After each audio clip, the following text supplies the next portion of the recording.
បាទពុំម៉ែបងប្អូនបាទខ្ញុំមកថតផ្ទះធ្វើការលក់បន្ទាន់បងប្អូនណាបាទផ្ទះនៅពីមុខនេះតែម្ដងនេះបងប្អូនបាទផ្ទះនេះ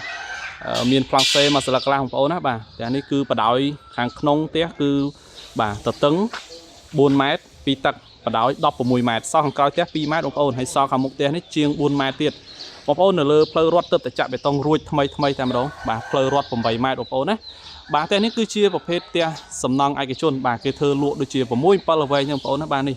បាទតែប្រហែលល្វែងទេហើយសំណង់រឹងមាំបងប្អូនណាបាទផ្ទះនៅទីតាំងនេះ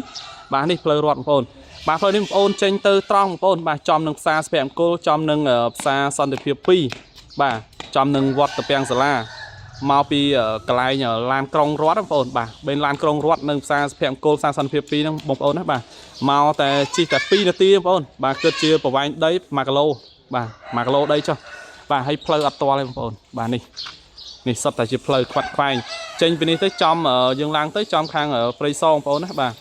ទីតាំងផ្ទះនេះគឺល្អបងប្អូនបាទទិញទៅសម្រាប់រស់នៅក៏បានឬមួយក៏បើកលក់ដូរអីក៏បានដែរបងប្អូនតម្លៃល្អមែនទែនបងប្អូនបាទតម្លៃគាត់លក់ត្រឹមតែ 49000 ទេបងប្អូនណាបាទ 49000 ទាំងដែលហាងឆេងបច្ចុប្បន្នផ្ទះនេះឡើងចូល 6-70000 ទេបងប្អូនបាទបរិយគេជុំវិញហ្នឹងគឺគេលក់បាទ 70000 បាទក្នុងមួយល្វែង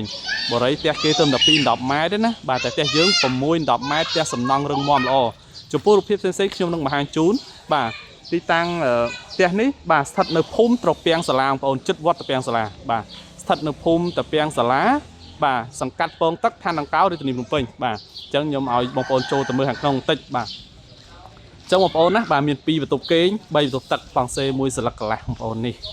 បាទទីតាំងបាទនេះរូបភាពជាក់ស្ដែងអញ្ចឹងចំពោះរូបភាពផ្សេងខ្ញុំនឹងលម្អិតជូនបាទសិនជាពុកម៉ែបងប្អូនចាប់អារម្មណ៍បាទតាក់ទងមកតាមលេខទូរស័ព្ទខ្ញុំឆាតចូល page មកបងប្អូនណាបាទលក់បន្ទាន់បាទលក់ក្រោមហាងឆេងធានាតាមបងប្អូនទិញទៅគឺចំណេញបាទរស់នៅគឺល្អមានសុវត្ថិភាពសុខសប្បាយបាទបងប្អូនណាបាទសូមជួយ share ម្នាក់1ម្នាក់2បាទទៅដល់ពុកម៉ែបងប្អូនដែលគាត់រកផ្ទះពិតប្រាកដបាទអញ្ចឹងបងប្អូនចង់បានផ្ទះពិតប្រាកដបាទ